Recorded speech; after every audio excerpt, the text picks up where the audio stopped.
may bagong toy, ang Auto Hub. At ang Segway, ang tawag sa kanya ay Go-Kart Pro 2. So pag eco, gas and brake lang siya. Yes. Oh my gosh! Ay ma'am, wait lang yung belt. Hindi ka pa naka-belt. Abulin mo ako!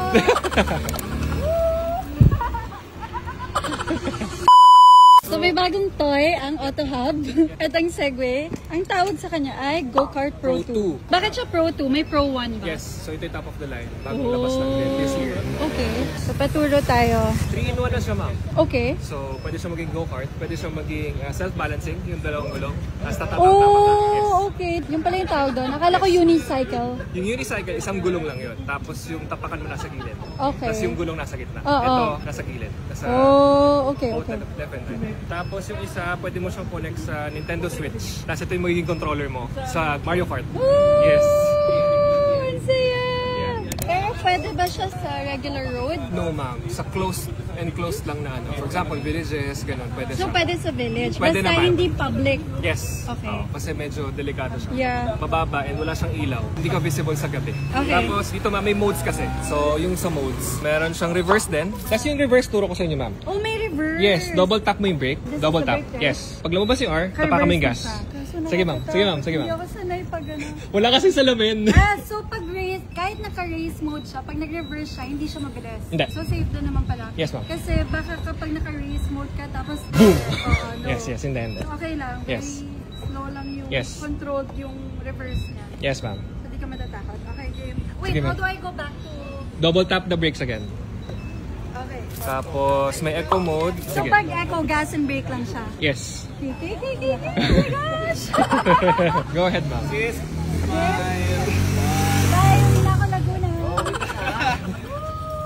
Bakit ang bagal? Kasi nasa eco mode ka ma'am. Ay ma'am, wait lang yung belt. Hindi ka pa naka-belt. Kailan mag-seatbelt? Yes. Abulin Sige. mo ako.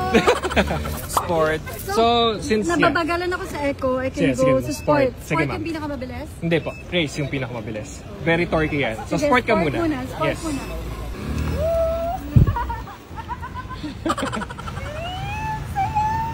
Well, dali mo ultra.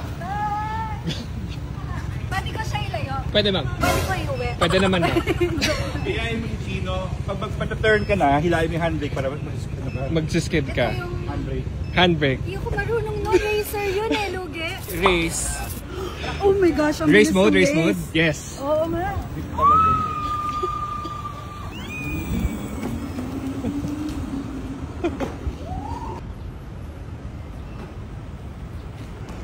So ma'am, naka-race mode ka? Yes. O yun. Ang bilis Pwede ka niya, mag-43 dito. Kayang-kaya. Ang lakas din ang brakes niya. Yes ma'am. And manual. May paddle shift siya ma'am. So what's the safest? Safest right now would be Eco. Eco. So ang top speed na ito is 43 kilometers. Mabilis din yun. So yung battery niya pala, how long? Pag nasa Eco mode ka ma'am, 70 kilometers. Layo din. Pag Eco mode, nakakantok Eco yun. mode. Pag naka-race mode ka, that's half na lang, 35 na lang. Pero kunyari, paikot-ikot lang siya, meron bang time base? Like, I Wala can use naman. it for Wala naman 3 ma'am. hours. Kilometers talaga ma'am. Kilometers Yeah. talaga. Okay, sige. Let's do it again. Sige ma'am. So how many kilometers per hour? Sa Eco mode, Yeah. 8. Pag naka-sport, Sport, around 20. Pag race, 43. And full power yan.